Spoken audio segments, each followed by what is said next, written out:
Hello ನಮಸ್ತೆ ಎಲ್ಲರಿಗೂ welcome to ಭಕ್ತಿ ಭಂಡಾರ ಯೂಟ್ಯೂಬ್ ಚಾನಲ್. ಫ್ರೆಂಡ್ಸ್, ಇವತ್ತಿನ ವಿಡಿಯೋದಲ್ಲಿ ಅಕಸ್ಮಾತ್ ಆಗಿ ಏನಾದರೂ ಸಾಲ ಪಡ್ಕೊಂಡಿದ್ರೆ ಅದನ್ನು ಹಿಂತಿರ್ಗ್ಸೋಕೆ ಆಗ್ತಾನೆ ಇಲ್ಲ, ಯಾವ ಟೈಮಲ್ಲಿ ತೊಗೊಂಬಿಟ್ವೋ ಅದನ್ನು ಮತ್ತೆ ಅವ್ರಿಗೆ ವಾಪಸ್ ಮಾಡೋದಕ್ಕೆ ಆಗ್ತಾನೆ ಇಲ್ಲ ಅಂತ ಏನಾದರೂ ಇದ್ದರೆ ನಾನು ಹೇಳುವಂಥ ಸಿಂಪಲ್ ಮಂತ್ರನ ಹೇಳ್ಕೊಡಿ. ಒಂದು ನಂಬಿಕೆ ಇಟ್ಟು ಮಾಡಿ, ಖಂಡಿತವಾಗ್ಲೂ ನೀವು ಪಡೆದಂತಹ ಸಾಲನ ಬೇಗ ಹಿಂತಿರುಗಿಸ್ತೀರಾ. ಪೂರ್ತಿಯಾಗಿ ನಂಬಿಕೆ ಇಟ್ಟು ಮಾಡಿದ್ರೆ ಮಾತ್ರ.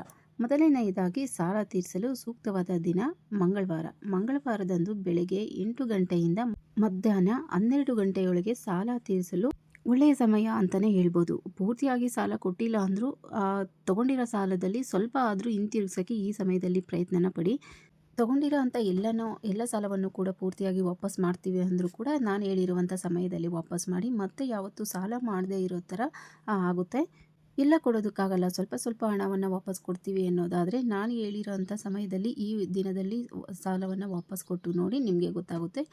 ಹಾಗೆ ಸಾಲ ಕೊಡುವ ಮುಂಚೆ ಮುಖ್ಯವಾಗಿ ಇನ್ನೊಂದೇನಪ್ಪ ಮಾಡಬೇಕು ಅಂದರೆ, ನಾನು ಹೇಳುವ ಈ ಸಿಂಪಲ್ ಮಂತ್ರವನ್ನು ಹೇಳ್ಕೊಂಡು ಸಾಲವನ್ನು ವಾಪಸ್ ಕೊಡಿ.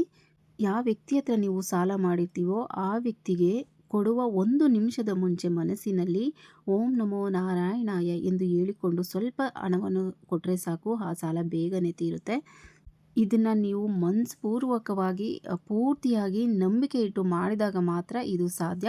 ಮನಸ್ಸಲ್ಲಿ ಏನಾದರೂ ಅಯ್ಯೋ ಆಗುತ್ತೋ ಇಲ್ವೋ, ಈ ಥರ ಮಾಡಿದ್ರೆ ಆಗುತ್ತಾ ಇಲ್ವಾ ಅಂತ ಅನುಮಾನ ಪಟ್ಕೊಂಡು ಯಾವುದೇ ಕಾರಣಕ್ಕೂ ಮಾಡೋದಕ್ಕೆ ಹೋಗಬೇಡಿ. ಒಂದೇ ಮನಸ್ಸಿನಿಂದ ನಂಬಿಕೆ ಇಟ್ಟು ಮಾಡಿ. 100% ಇದು ವರ್ಕ್ ಆಗುತ್ತೆ.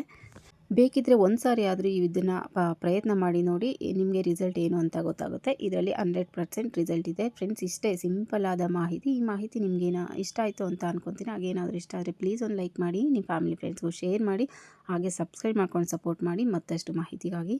Thank you for watching.